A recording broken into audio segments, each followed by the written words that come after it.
Hello, the second and third graders. I hope you're enjoying your snow day.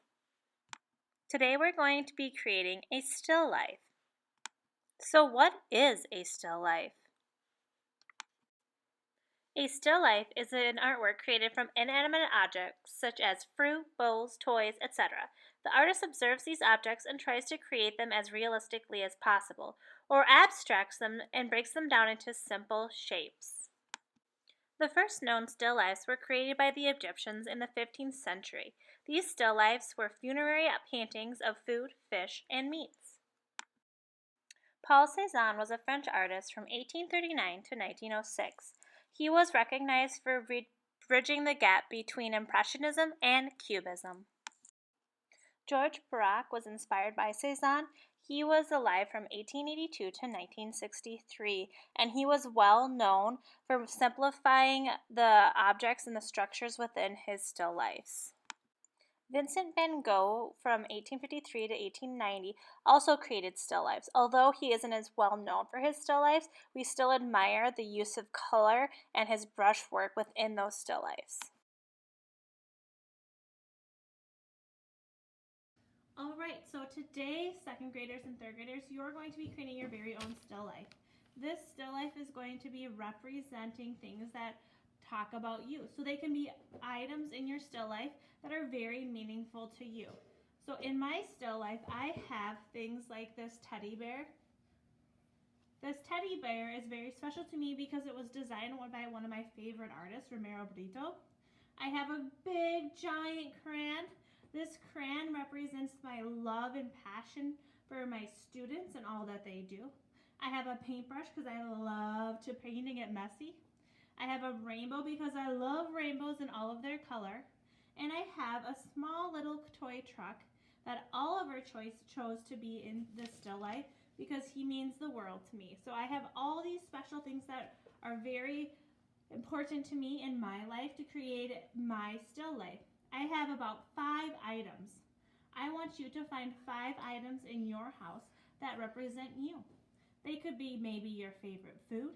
They could be your favorite toy, your favorite sport, maybe even your favorite pair of shoes. So you're going to go find 5 items around your house during your snow day, and you're going to arrange them to create a still life. When you're arranging them, you might want to think about an interesting way that you can arrange them. Mom. Maybe you're going to have them interacting and touching.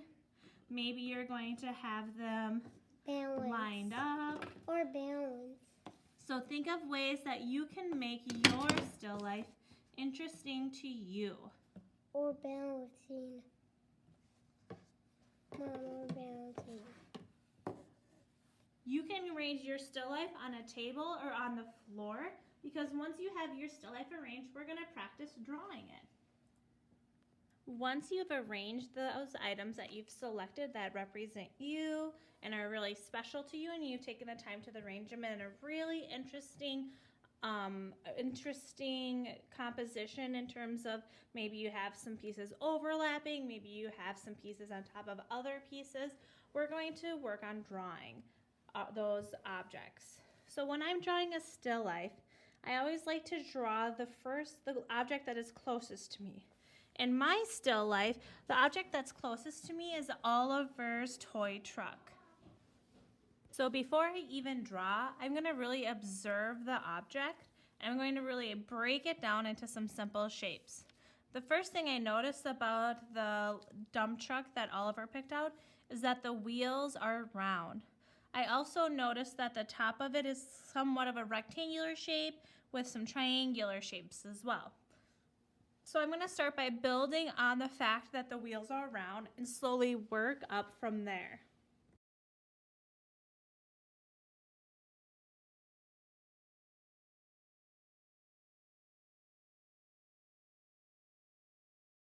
So I have a basic sketch of the truck that on my display here. I really focused on starting out with drawing really lightly. Once I began to get more comfortable and confident in the shapes I was creating, I began to sketch a little bit darker and adding some more details and some more lines to really represent the details within that shape. once I have my shape that's in the closest to me, that's the closest to me when I'm looking at it, I'm then going to work my way back to the shapes behind it. So now I think I might work with the rainbow and then maybe go over to the brush, maybe do the crayon, and then lastly I'll do the bear.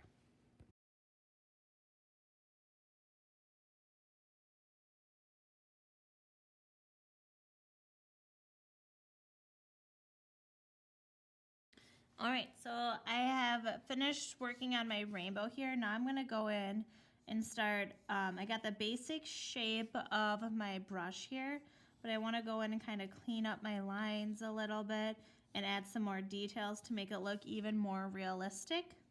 One thing I wanted to share with you is some reasons why artists do a lot of still lifes. One of the biggest reasons why we do still lifes as artists is because it helps us really practice and hone in on our skills and techniques. So one of our skills and techniques as an artist is the ability to draw from observation. So the ability to look at objects and draw them. As I'm looking at these objects and drawing them, I'm really focusing on looking more at the objects more than I am at my paper. I'm not going to be able to understand and be able to draw the objects if I'm not looking at them. So I'm actually looking more at the objects than I am down at my paper. So I'm trying to keep my head up as much as possible to really focus on drawing these objects rather than keeping my head down on my paper. Another reason why artists choose to do still lifes is because it's another interesting way for them to create artwork that really represents them. We can put whatever objects we want into our still lifes and choose objects that are really important and meaningful to us. They might make a statement, they might say something to the viewer. So that's another reason why we as artists choose to do still lifes. So there's a lot of different reasons why artists choose to do still lifes, and there's a lot of different ways that artists do still life. Some artists do try to create those objects as realistically as possible, and some artists might start off with a still life and try to create some really nice clean objects, but then they might begin to abstract those objects. So they might begin to simplify those objects and break them down into more simple shapes, simple colors, things like that. And that's when artists begin to make the still lifes more their own. All right, so I'm going to go ahead and continue and work on my crayon and then my teddy bear in the background.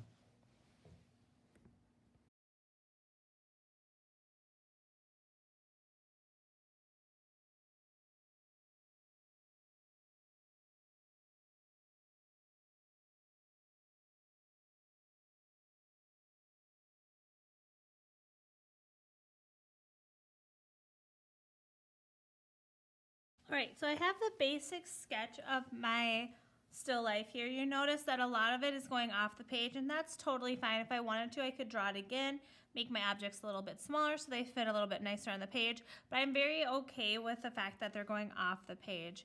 I like how it fills the space really well, so I'm pretty comfortable with it. One of the things I want to point out to you is how I was really observing how these objects interacted with each other.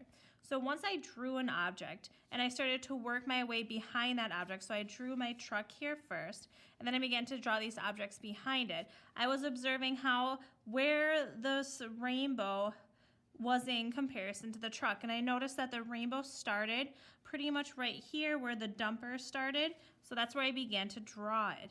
The same with the bear and the crayon. Where in relationship is the crayon in comparison to this brush, into comparison to this truck? And then and then I worked off of the crayon into creating my bear. So I kind of looked and see, where is that arm laying in relationship to the crayon? Where is the head? And I built it off of there. Where is the foot? So really look and observe how those objects are interacting with each other and use those clues to help you really draw the objects in front of you. Now I'm going to show you some ways that you can take this still life and kind of create it into your own piece of art, putting your own artistic twists on it. All right, so you should be to this point where you are finished drawing your still life, and you might be at the point where you're really frustrated because it doesn't look how it should. And that's okay. This is a process where we're just practicing on being able to observe and try to draw what we see. We're not going to be perfect at it yet. It's going to take a lot of time and effort before we can really start to hone in on those objects and make them look realistic. Right now, we were focusing on making our artwork as realistic as possible. But now is your opportunity, especially if you're like, ugh, I don't really love what I have. I'm sure you have some great things going on. You have probably some really interesting shapes to look at. You probably have a really interesting composition. So now what can we do as an artist to make it a little more interesting, make it our own? We're going to go ahead and take what we have here, and we're either just maybe going to add color to it, or maybe you're going to start to abstract it and pull out just those basic shapes that you might think are interesting and really follow along with the interesting composition, okay? So if you're not happy with what you have, don't get frustrated. See it as an opportunity to do something else and to make more of what you have here, okay? Our focus here was to really observe what we were drawing and try as closely as possible to get it as realistic as possible. Now let's see what we can do to make it even more interesting.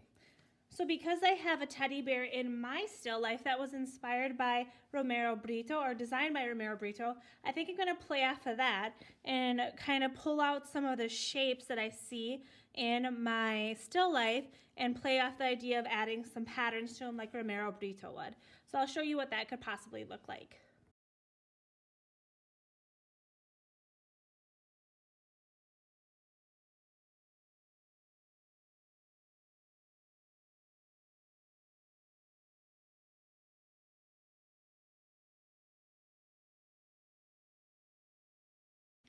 All right, so I took what I had and I simplified it into some basic shapes. I outlined it with Sharpie, colored it in with some markers, and made it my own.